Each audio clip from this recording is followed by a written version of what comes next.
13ஆம் அதிகாரம்.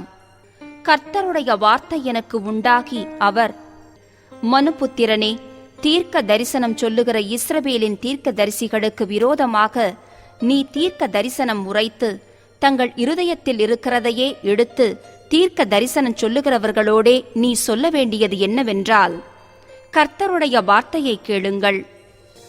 கர்த்தராகிய ஆண்டவர் உரைக்கிறதாவது, தாங்கள் ஒன்றும் தரிசியாதிருந்தும் தங்களுடைய ஆவியின் ஏவுதலை பின்பற்றுகிற மதிகெட்ட தீர்க்கதரிசிகளுக்கு ஐயோ! இஸ்ரவேலே, உன் தீர்க்கதரிசிகள் வனாந்தரங்களிலுள்ள நரிகளுக்கு ஒப்பாயிருக்கிறார்கள். நீங்கள் கர்த்தருடைய நாளிலே யுத்தத்தில் நிலை நிற்கும்படிக்கு திறப்புகளில் ஏறினதுமில்லை. இஸ்ரவேல் வம்சத்தாருக்காக சுவரை அடைத்ததுமில்லை. கர்த்தர் தங்களை அனுப்பாதிருந்தும் கர்த்தர் உரைத்தார் என்று சொல்லி அவர்கள் அபத்தத்தையும் பொய்க்குறியையும் தரிசித்து காரியத்தை நிர்வாகம் பண்ணலாம் என்று நம்பிக்கையாயிருக்கிறார்கள்.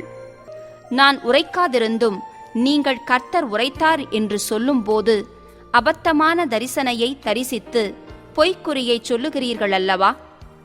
ஆகையால் கர்த்தராகிய ஆண்டவர் உரைக்கிறது என்னவென்றால், நீங்கள் அபத்தமானதை சொல்லி பொய்யானதை தரிசிக்கிறபடியினால் இதோ நான் உங்களுக்கு விரோதமானவர் என்று கர்த்தராகிய ஆண்டவர் சொல்லுகிறார். அபத்தமானதை தரிசித்து பொய்க்குறியைச் சொல்லுகிற தீர்க்கதரிசிகளுக்கு என் கை விரோதமாயிருக்கும். அவர்கள் என் ஜனத்தின் சங்கத்தில் இருப்பதுமில்லை. இஸ்ரவேல் வம்சத்தாரின் அட்டவணையில் எழுதப்படுவதுமில்லை. இஸ்ரவேல் தேசத்துக்குள் பிரவேசிப்பதுமில்லை. அப்பொழுது நான் கர்த்தராகிய ஆண்டவரோடு அறிந்து கொள்வீர்கள். சமாதானம் இல்லாதிருந்தும் சமாதானம் என்று சொல்லி அவர்கள் என் ஜனத்தை மோசம் போக்குகிறார்கள். ஒருவன் மண் சுவரை வைக்கிறான், இதோ மற்றவர்கள் சாரமில்லாத சாந்தை அதற்கு பூசுகிறார்கள். சாரமில்லாத சாந்தை பூசுகிறவர்களை நோக்கி, அது இடிந்து விழுமென்று சொல். வெள்ளமாக பெருகுகிற மழை பெய்யும். மகா கல்மழையே, நீ சொரிவாய். கொடிய புசல் காற்றும் அதை பிளக்கும். இதோ சுவர் விழும்போது நீங்கள் பூசின பூச்சு எங்கே என்று சொல்வார்கள் அல்லவா? ஆகையால் என் உக்கிரத்திலே கொடிய புசல் காற்றை எழும்பி அடிக்க பண்ணுவேன். என் கோபத்திலே வெள்ளமாக அடிக்கிற மழையும் என் உக்கிரத்திலே நிர்மூலமாக்கத்தக்க பெருங்கல்மழையும் சொரியும் என்று கர்த்தராகிய ஆண்டவர் சொல்லுகிறார்.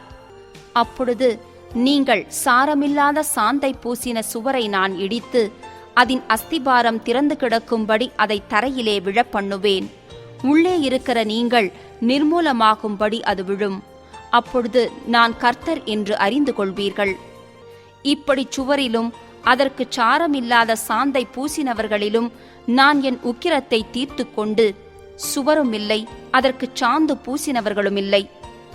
எருசலேமை குறித்து தீர்க்க தரிசனம் சொல்லி சமாதானம் இல்லாதிருந்தும் சமாதானம் உண்டென்று தரிசனம் காண்கிற இஸ்ரவேலின் தீர்க்க தரிசிகள் இல்லாமற் போவார்கள் என்று உங்களுக்கு சொல்லுகிறேன் என்று கர்த்தராகிய ஆண்டவர் உரைக்கிறார்.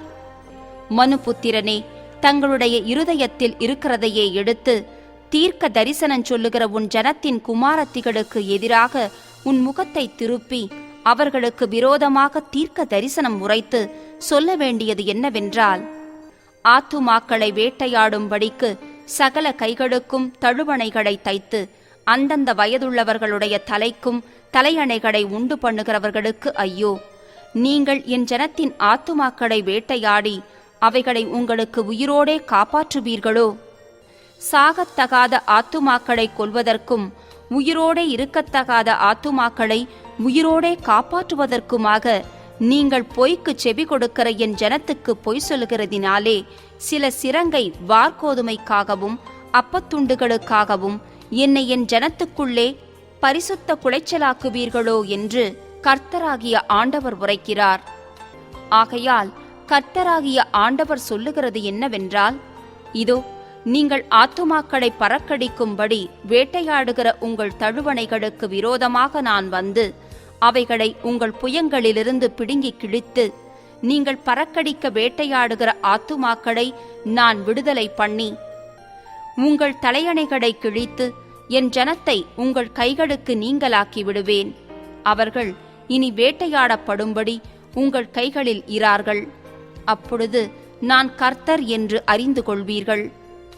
நான் சஞ்சலப்படுத்தாத நீதிமானின் இருதயத்தை நீங்கள் வீணாய் முறியப்பண்ணினபடியினாலும், துன்மார்க்கன் தன் பொல்லாத வழியை விட்டு திரும்பவும் நான் அவனை உயிரோடே காக்கவும் கூடாதபடிக்கு நீங்கள் அவனுடைய கைகளை திடப்படுத்தினபடியினாலும், நீங்கள் இனி அபத்தமானதை தரிசிப்பதும் இல்லை, சாஸ்திரம் பார்ப்பதும் இல்லை.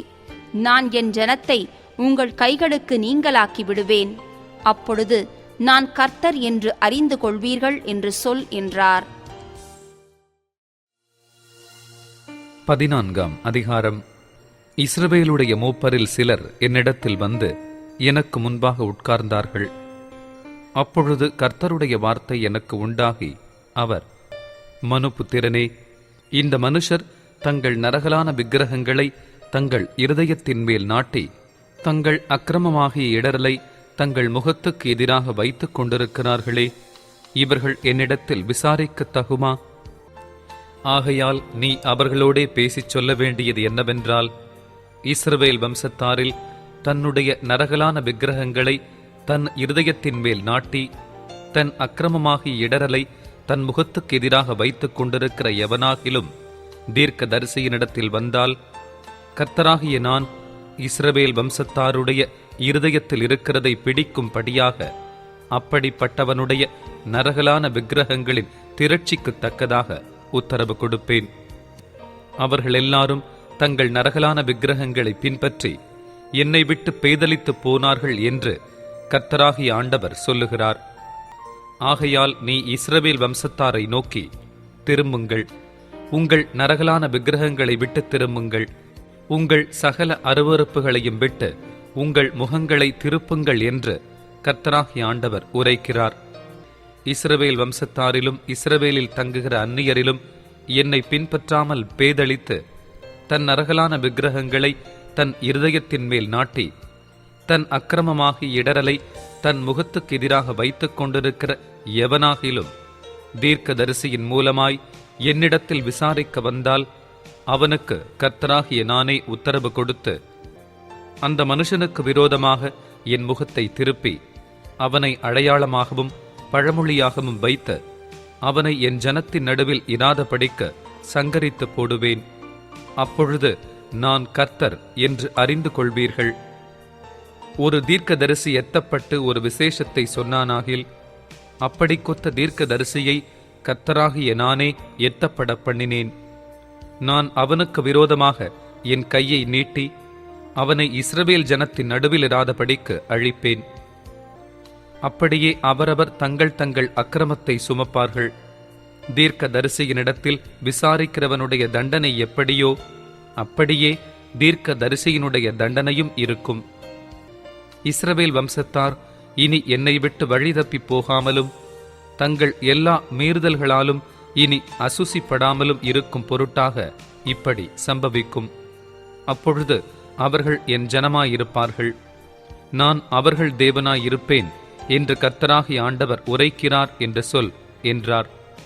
கர்த்தருடைய வார்த்தை எனக்கு உண்டாகி அவர், மனுபுத்திரனே, ஒரு தேசம் எனக்கு விரோதமாய் துரோகம் பண்ணிக்கொண்டே இருந்து பாவம் செய்தால், நான் அதற்கு விரோதமாக என் கையை நீட்டி அதில் அப்பம் எனும் ஆதரவு கோலை முறித்து அதில் பஞ்சத்தை அனுப்பி மனுஷரையும் மிருகங்களையும் அதில் இராதபடிக்க நாசம் பண்ணுவேன். அப்பொழுது நோவா, தானியேல், யோபு ஆகிய இம்மூன்று புருஷரும் அதன் நடுவில் இருந்தாலும் அவர்கள் தங்கள் நீதியினால் தங்கள் ஆத்துமாக்களை மாத்திரம் தப்புவிப்பார்கள் என்று கர்த்தராகிய ஆண்டவர் சொல்லுகிறார். நான் தேசத்தில் துஷ்ட மிருகங்களை அனுப்ப அம்மிருகங்களின் நிமித்தம் ஒருவரும் அதன் வழியாய் நடக்கக்கூடாதபடி வெறுமையும் பாழுமாகும் போது அந்த மூன்று புருஷரும் அதன் நடுவில் இருந்தாலும் தாங்கள் மாத்திரம் தப்புவார்களே அல்லாமல் குமாரரையாகிலும் குமாரத்திகளையாகிலும் தப்புவிக்க மாட்டார்கள். தேசமும் பாழாய் போகும் என்று என் ஜீவனை கொண்டு சொல்லுகிறேன் என்பதை கர்த்தராகிய ஆண்டவர் உரைக்கிறார். அல்லது நான் அந்த தேசத்தின் மேல் பட்டயத்தை வரப்பண்ணி, பட்டயமே தேசத்தை உருவப்போ என்று சொல்லி அதிலுள்ள மனுஷரையும் மிருகங்களையும் நாசம் பண்ணும் போது அந்த மூன்று புருஷரும் அதன் நடுவில் இருந்தாலும் தாங்கள் மாத்திரம் தப்புவார்களே அல்லாமல் குமாரரையாகிலும் குமாரத்திகளையாகிலும் தப்புவிக்க மாட்டார்கள் என்று என் ஜீவனைக் கொண்டு சொல்லுகிறேன் என்பதை கர்த்தராகிய ஆண்டவர் உரைக்கிறார். அல்லது நான் அந்த தேசத்தில் கொள்ளை நோயை அனுப்பி அதிலுள்ள மனுஷரையும் மிருகங்களையும் நாசம் பண்ணும்படி அதின்மேல் இரத்தப்பழியாக என் உக்கிரத்தை ஊற்றும் போது நோவாவும் தானியேலும் யோபும் அதன் நடுவில் இருந்தாலும் அவர்கள் தங்கள் நீதியினால் தங்கள் ஆத்துமாக்களை மாத்திரம் தப்புவிப்பார்களே அல்லாமல் குமாரனையாகிலும் குமாரத்தியையாகிலும் தப்புவிக்க மாட்டார்கள் என்று என் ஜீவனைக் கொண்டு சொல்லுகிறேன் என்பதை கர்த்தராகிய ஆண்டவர் உரைக்கிறார். ஆகையால் கர்த்தராகிய ஆண்டவர் சொல்லுகிறது என்னவென்றால், நான் மனுஷரையும் மிருகங்களையும் நாசம் பண்ணும்படி எருசலேமுக்கு விரோதமாக பட்டயம், பஞ்சம், துஷ்ட மிருகங்கள், கொள்ளை நோய் எனும் இந்நான்கு கொடிய தண்டனைகளையும் அனுப்பும் போது எவ்வளவு அதிக சங்காரமாகும்? ஆகிலும் இதோ அதிலே தப்பி மீதியாகி வெளியே கொண்டுவரப்படுகிற குமாரரும் குமாரத்திகளும் சிலர் இருப்பார்கள். இதோ அவர்கள் உங்களண்டைக்கு புறப்பட்டு வருவார்கள். அப்பொழுது நீங்கள் அவர்கள் மார்க்கத்தையும் அவர்கள் கிரியைகளையும் கண்டு நான் எருசலேமின் மேல் வரப்பண்ணின தீங்கையும் அதின்மேல் நான் வரப்பண்ணின எல்லாவற்றையும் குறித்து தேற்றப்படுவீர்கள். நீங்கள் அவர்கள் மார்க்கத்தையும் அவர்கள் கிரியையையும் காணும் போது அவர்கள் உங்களுக்கு தேற்றரவாயிருப்பார்கள். நான் அதிலே செய்த எல்லாவற்றையும் முகாந்தரமில்லாமல் செய்யவில்லை என்று அப்பொழுது அறிந்து கொள்வீர்கள் என்பதை கர்த்தராகிய ஆண்டவர் உரைக்கிறார் என்று சொன்னார். 15ஆம் அதிகாரம். கர்த்தருடைய வார்த்தை எனக்கு உண்டாகி அவர், மனுபுத்திரனே, காட்டிலிருக்கிற செடிகளுக்குள் மற்ற எல்லா செடி கொடிகளை பார்க்கிலும் திராட்சைச் செடிக்கு மேன்மை என்ன? யாதொரு வேலை செய்ய அதிலே ஒரு கட்டை எடுக்கப்படுமோ? யாதொரு தட்டுமுட்டை தூக்கி வைக்கும்படி ஒரு முளையை அதனால் செய்வார்களோ? இதோ அது அக்கினிக்கு இரையாக எரியப்படும். அதன் 2 முனைகளையும் அக்கினி எரித்து போடும். அதன் நடுத்துண்டும் வெந்து போம். அது எந்த வேலைக்காவது உதவுமோ? இதோ அது வேகாதிருக்கும் போதே ஒரு வேலைக்கும் உதவாதிருக்க அக்கினி அதை எரித்து அது வெந்து போன பின்பு அது இனி ஒரு வேலைக்கு உதவுவதெப்படி? ஆதலால் கர்த்தராகிய ஆண்டவர் சொல்லுகிறது என்னவென்றால், காட்டுச் செடிகளுக்குள்ளிருக்கிற திராட்சைச் செடியை நான் அக்கினிக்கு இரையாக ஒப்புக் கொடுத்தது போல எருசலேமின் குடிகளையும் அப்படியே ஒப்புக் கொடுத்து என் முகத்தை அவர்களுக்கு விரோதமாக திருப்புவேன். அவர்கள் ஒரு அக்கினியிலிருந்து நீங்கி தப்பினாலும் வேறே அக்கினி அவர்களை பட்சிக்கும். அப்படியே நான் என் முகத்தை அவர்களுக்கு விரோதமாய் திருப்பும்போது நான் கர்த்தர் என்று அறிந்து கொள்வீர்கள். அவர்கள் துரோகம் பண்ணினபடியினால் நான் தேசத்தை பாழாய்ப்போக பண்ணுவேன் என்று கர்த்தர் சொல்லுகிறார் என்றார். 16ஆம் அதிகாரம்.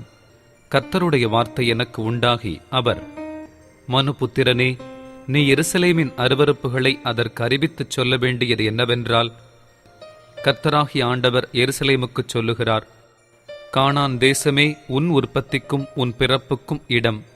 உன் தகப்பன் எமோரியன், உன் தாய் ஏத்தித்தி. உன் பிறப்பின் வர்த்தமானம் என்னவென்றால், நீ பிறந்த நாளிலே உன் தொப்புள் அறுக்கப்படவும் இல்லை, நீ சுத்தமாவதற்கு தண்ணீரினால் குளிப்பாட்டப்படவும் இல்லை, உப்பால் சுத்திகரிக்கப்படவும் இல்லை, துணிகளில் சுற்றப்படவும் இல்லை. உனக்காக பரிதபித்து இவைகளில் ஒன்றையாகிலும் உனக்குச் செய்ய ஒரு கண்ணும் உன் பேரில் இரக்கமாயிருந்ததுமில்லை. நீ பிறந்த நாளில் நீ அருவருக்கப்பட்டதினால் வெளியில் எரிந்துவிடப்பட்டாய். நான் உன் அருகே கடந்து போகும் போது மிதிக்கப்படுவதற்கு ஏதுவாய் நீ உன் இரத்தத்தில் கிடக்கிறதைக் கண்டு உன் இரத்தத்தில் கிடக்கிற உன்னை பார்த்து பிழைத்திரு என்றேன். ஆம், உன் இரத்தத்தில் கிடக்கிற உன்னை பார்த்து பிழைத்திரு என்று சொன்னேன். உன்னை வயலின் பயிரைப் போல அநேகமாயிரமாய் பெருகும்படி வைத்தேன். நீ வளர்ந்து பெரியவளாகி மகா சௌந்தரியவதியானாய். உன் ஸ்தனங்கள் எழும்பின, உன் மயிர் வளர்ந்தது. ஆனாலும் நீ நிர்வாணமும் அம்மணமுமாயிருந்தாய். நான் உன் அருகே கடந்து போன போது உன்னை பார்த்தேன். இதோ உன் காலம் பருவ காலமாயிருந்தது. அப்பொழுது என் வஸ்திரத்தை உன்மேல் விரித்து உன் நிர்வாணத்தை மூடி உனக்கு ஆணையிட்டு கொடுத்து உன்னோடு உடன்படிக்கை பண்ணினேன் என்று கர்த்தராகிய ஆண்டவர் சொல்லுகிறார். இவ்விதமாய் நீ என்னுடையவளானாய். நான் உன்னை ஜலத்தினால் முழுக்காட்டி உன்னை இரத்தமர ஸ்நானம் பண்ணுவித்து உனக்கு எண்ணெய் பூசி சித்திர தையலாடையை உனக்கு உடுத்தி சாயன் தீர்ந்த பாதரட்சைகளை உனக்கு தரித்து கட்ட மெல்லிய புடவையையும் மூடிக்கொள்ள பட்டு சால்வையையும் உனக்கு கொடுத்து உன்னை ஆபரணங்களால் அலங்கரித்து உன் கைகளிலே கடகங்களையும் உன் கழுத்திலே சரப்பணியையும் போட்டு உன் நெற்றியில் நெற்றிப் பட்டத்தையும் உன் காதுகளில் காதணியையும் உன் தலையின் மேல் சிங்காரமான கிரீடத்தையும் தரித்தேன். இவ்விதமாய் பொன்னினாலும் வெள்ளியினாலும் நீ அலங்கரிக்கப்பட்டாய். உன் உடுப்பு மெல்லிய புடவையும் பட்டும் சித்திர தையலாடையுமாயிருந்தது. மெல்லிய மாவையும் தேனையும் நெய்யையும் சாப்பிட்டாய். நீ மிகவும் அழகுள்ளவளாகி ராஜ்யத்தை சுதந்தரிக்கும் ஸ்லாக்கியத்தையும் பெற்றாய். உன் அழகினாலே உன் கீர்த்தி புறஜாதிகளுக்குள்ளே பிரசித்தமாயிற்று. நான் உன்மேல் வைத்த என் மகிமையினாலே அது குறைவற்றதாயிருந்ததென்று கர்த்தராகிய ஆண்டவர் சொல்லுகிறார்.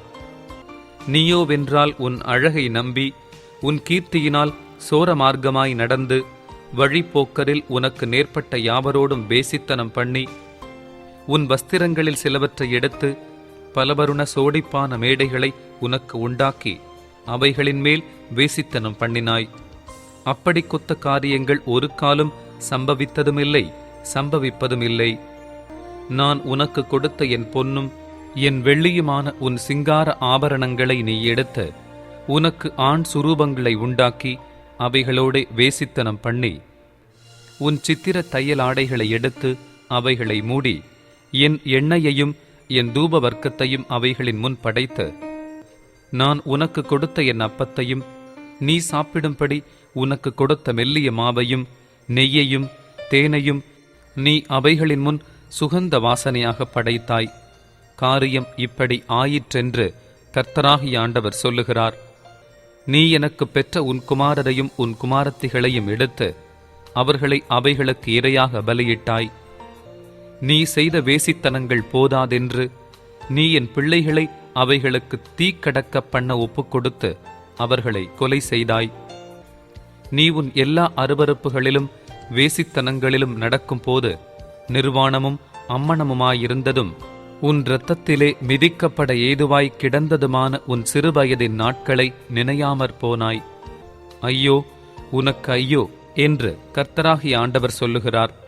நீ செய்த பொல்லாப்புகளெல்லாம் தவிர நீ உனக்கு மண்டபங்களை கட்டி உனக்கு சகல வீதிகளிலும் உயர்ந்த மேடைகளை உண்டு பண்ணினாய். நீ சகல வழி முகனையிலும் உன் உயர்ந்த மேடைகளை கட்டி உன் அழகை அருவருப்பாக்கி வழிப்போக்கர் யாவருக்கும் உன் கால்களை விரித்து உன் வேசித்தனங்களை திரளாய் பெருக பண்ணி சதை பெருத்த உன் அயல் தேசத்தாராகிய எகிப்திய புத்திரரோடே வேசித்தனம் பண்ணி எனக்கு கோபம் உண்டாக்கும்படி உன் வேசித்தனங்களை பெருக பண்ணினாய். ஆதலால் இதோ நான் என் கையை உனக்கு விரோதமாக நீட்டி உனக்கு நியமித்த போஜனத்தை குறுக்கி உன் முறைகேடான மார்க்கத்தை குறித்து வெட்கப்பட்ட உன் பகையாளிகளாகிய பெலிஸ்தருடைய குமாரத்திகளின் இச்சைக்கு உன்னை ஒப்புக்கொடுத்தேன். நீ திருப்தி அடையாததினால் அசீரிய புத்திரரோடும் வேசித்தனம் பண்ணினாய். அவர்களோடே வேசித்தனம் பண்ணியும் நீ திருப்தி அடையவில்லை. நீ கானான் தேசத்திலே செய்த வேசித்தனத்தை கல்தேயர் மட்டும் எட்டச் செய்தாய். அதனாலும் நீ திருப்தி அடையாமற் போனாய். வெட்கம் கெட்ட வேசியின் கிரியைகளாகிய இவைகளையெல்லாம் நீ செய்து சகல வழி முகனையிலும் உன் மண்டபங்களை கட்டி சகல வீதிகளிலும் உன் மேடைகளை உண்டாக்கினபடியால் உன் இருதயம் எவ்வளவாய் களைத்துப் போயிருக்கிறது என்று கர்த்தராகிய ஆண்டவர் சொல்லுகிறார். நீ பணயத்தை அலட்சியம் பண்ணுகிறதினால் நீ வேசியைப் போல இராமல் தன் புருஷனுக்கு பதிலாக அந்நியரை சேர்த்துக் கொள்ளுகிற விபச்சார ஸ்திரீயைப் போல இருக்கிறாய். எல்லா வேசிகளுக்கும் பணயம் கொடுக்கிறார்கள். நீயோ உன் நேசர்கள் சுற்றுப்புறங்களிலிருந்து உன்னிடத்தில் வேசித்தனம் செய்ய வரும்படி அவர்களுக்கெல்லாம் நீயே பணயம் கொடுத்து அவர்களுக்கு வெகுமதிகளை தருகிறாய். இவ்விதமாய் உன் வேசித்தனங்களுக்கும் வேறே ஸ்திரீகளின் வேசித்தனங்களுக்கும் வித்தியாசமுண்டு. வேசித்தனம் பண்ண அவர்கள் உன்னை பின் செல்ல மாட்டார்கள். பணயம் உனக்கு கொடுக்கப்படாமல் நீயே பணயம் கொடுக்கிறபடியால் நீ செய்வது விபரீதம். ஆகையால் வேசியே, கர்த்தருடைய வார்த்தையை கேள். கர்த்தராகிய ஆண்டவர் சொல்லுகிறது என்னவென்றால், உன் வேசித்தனத்தின் அசுத்தம் பாய்ந்தபடியினாலும் நீ உன் காம விகாரிகளோடும் அருவருப்பாகிய உன் நரகலான விக்கிரகங்களோடும் வேசித்தனம் பண்ணி இவைகளுக்கு உன் பிள்ளைகளின் இரத்தத்தை படைத்ததினால் உன் நிர்வாணம் திறக்கப்பட்டபடியினாலும், இதோ நீ சம்போகம் பண்ணின உன் எல்லா காம விகாரிகளையும் நீ நேசித்த யாவரையும் நீ பகைத்திருக்கிற அனைவரோடும் நான் கூடிவரச் செய்து சுற்றிலுமிருந்து அவர்களை உனக்கு விரோதமாகச் சேர்த்து அவர்கள் உன் நிர்வாணத்தையெல்லாம் காணும்படி உன் நிர்வாணத்தை அவர்களுக்கு முன்பாக திறந்து வைத்து விபச்சாரிகளையும் இரத்தஞ்சிந்தினவர்களையும் நியாயம் தீர்க்கிறபடியே உன்னை நியாயம் தீர்த்து உக்கிரத்தோடும் எரிச்சலோடும் இரத்தப் பழியை உன் பேரில் சுமத்தி உன்னை அவர்கள் கையில் ஒப்புக் கொடுப்பேன். அவர்கள் உன் மண்டபங்களை இடித்து உன் மேடைகளை தரையாக்கி போட்டு உன் வஸ்திரங்களை உரிந்து உன் சிங்கார ஆபரணங்களை எடுத்துக்கொண்டு உன்னை அம்மணமும் நிர்வாணமுமாக விட்டுப்போய் உனக்கு விரோதமாக ஒரு கூட்டத்தை கொண்டு வந்து உன்னை கல்லெறிந்து உன்னை தங்கள் பட்டயங்களால் குத்தி போட்டு உன் வீடுகளை அக்கினியால் சுட்டெரித்து அநேக ஸ்திரீகளின் கண்களுக்கு முன்பாக உன்னில் நியாய தீர்ப்புகளை செய்வார்கள். உன் வேசித்தனத்தை ஒழிய பண்ணுவேன். நீ இனி பணயம் கொடுப்பதில்லை. இவ்விதமாய் என் எரிச்சல் உன்னை விட்டு நீங்கும்படி நான் என் உக்கிரத்தை உன்னில் ஆறப்பண்ணி இனி கோபமாயிராமல் அமருவேன். நீ உன் இளவயதின் நாட்களை நினையாமல் இவைகள் எல்லாவற்றினாலும் எனக்கு கோபம் உண்டாக்கினபடியினால் இதோ நான் உன் வழியின் பலனை உன் தலையின் மேல் சுமரப் பண்ணுவேன் என்று கர்த்தராகிய ஆண்டவர் சொல்லுகிறார். அதனாலே இனி உன் எல்லா அருவருப்புகளினாலும் இப்படிப்பட்ட முறைகேடான காரியத்தை செய்ய மாட்டாய். இதோ பழமொழி சொல்லுகிறவர்கள் எல்லாரும் தாயைப் போல மகள் என்று உன்னை குறித்து பழமொழி சொல்லுவார்கள். நீ தன் புருஷனையும் தன் பிள்ளைகளையும் அருவருத்த உன் தாயின் மகள். நீ தங்கள் புருஷரையும் தங்கள் பிள்ளைகளையும் அருவருத்த உன் சகோதரிகளின் சகோதரி. உங்கள் தாய் ஏத்தித்தி, உங்கள் தகப்பன் எமோரியன். உன் இடதுபுறத்திலே தானும் தன் குமாரத்திகளுமாய் குடியிருந்த சமாரியா உன் தமக்கை. உன் வலதுபுறத்திலே தானும் தன் குமாரத்திகளுமாய் குடியிருந்த சோதோம் உன் தங்கை. ஆகிலும் நீ அவர்களுடைய மார்க்கங்களிலே நடவாமலும் அவர்களுடைய அருவருப்புகளின்படி செய்யாமலும் அது மகா அற்பக்காரியம் என்கிறது போல நீ உன் எல்லா வழிகளிலேயும் அவர்களை பார்க்கிலும் கேடாய் நடந்தாய்.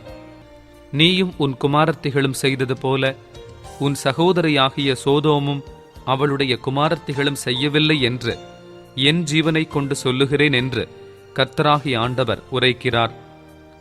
இதோ கர்வமும் ஆகார திரட்சியும் நிர்விசாரமான சாங்கோபாங்கமுமாகிய இவைகளே உன் சகோதரியான சோதோமின் அக்கிரமம். இவைகளே அவளிடத்திலும் அவள் குமாரத்திகளிடத்திலும் இருந்தன. சிறுமையும் எளிமையுமானவனுடைய கையை அவள் பலப்படுத்தவில்லை. அவர்கள் தங்களை உயர்த்தி என் முகத்துக்கு முன்பாக அருவருப்பானதை செய்தார்கள்.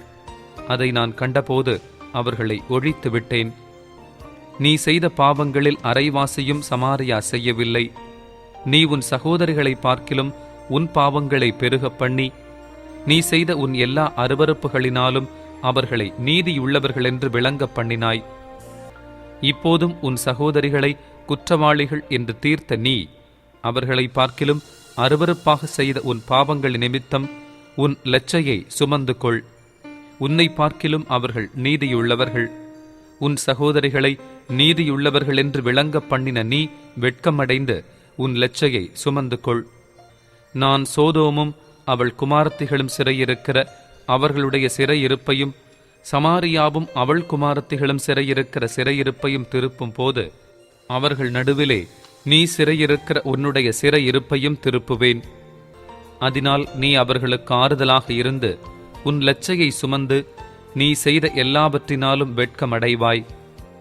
உன் சகோதரிகளாகிய சோதோமும் அவள் குமாரத்திகளும் தங்கள் முந்தின சீருக்கு திரும்புவார்கள். சமாரியாவும் அவள் குமாரத்திகளும் தங்கள் முந்தின சீருக்கு திரும்புவார்கள். நீயும் உன் குமாரத்திகளும் உங்கள் முந்தின சீருக்கு திரும்புவீர்கள். உன்னை வெறுக்கும் சீரியாவின் குமாரத்திகளும் அவளை சுற்றிலும் இருக்கிற பெலிஸ்தரின் குமாரத்திகளும் அவமானம் பண்ணின போது உன் பொல்லாப்பு வெளியாயிற்றே. அதற்கு முன் உன் கர்ப்பத்தின் நாளிலே உன் சகோதரியாகிய சோதோமின் பெயரை உன் வாயினாலே உச்சரிக்கவும் மாட்டாய். உன் முறைகேட்டையும் உன் அருவருப்புகளையும் நீ சுமப்பாய் என்று கர்த்தர் சொல்லுகிறார். கர்த்தராகிய ஆண்டவர் சொல்லுகிறது என்னவென்றால், உடன்படிக்கையை முறித்து போடுகிறதினால் ஆணையை அசட்டை பண்ணின நீ செய்தது போல நான் உனக்கும் செய்வேன். ஆகிலும் உன் இளவயதில் உன்னோடே பண்ணின என் உடன்படிக்கையை நான் நினைத்த நித்திய உடன்படிக்கையை உனக்கு ஏற்படுத்துவேன். அப்பொழுது உன் தமக்கைகளையும் உன் தங்கைகளையும் நீ சேர்த்துக் கொள்ளுகையில் உன் வழிகளை நினைத்து நாணுவாய். அவர்களை நான் உனக்கு குமாரத்திகளாக கொடுப்பேன். உன்னுடைய உடன்படிக்கையை பார்த்து கொடுப்பதில்லை. உன்னோடே என் உடன்படிக்கையை பண்ணி ஏற்படுத்துவேன். அப்பொழுது நான் கர்த்தர் என்று அறிவாய். நீ செய்த எல்லாவற்றையும் நான் மன்னித்தருளும் போது நீ நினைத்து வெட்கி உன் நாணத்தினால் உன் வாயை இனி திறக்க மாட்டாதிருப்பாய் என்று கர்த்தராகிய ஆண்டவர் உரைக்கிறார் என்று சொல் என்றார்.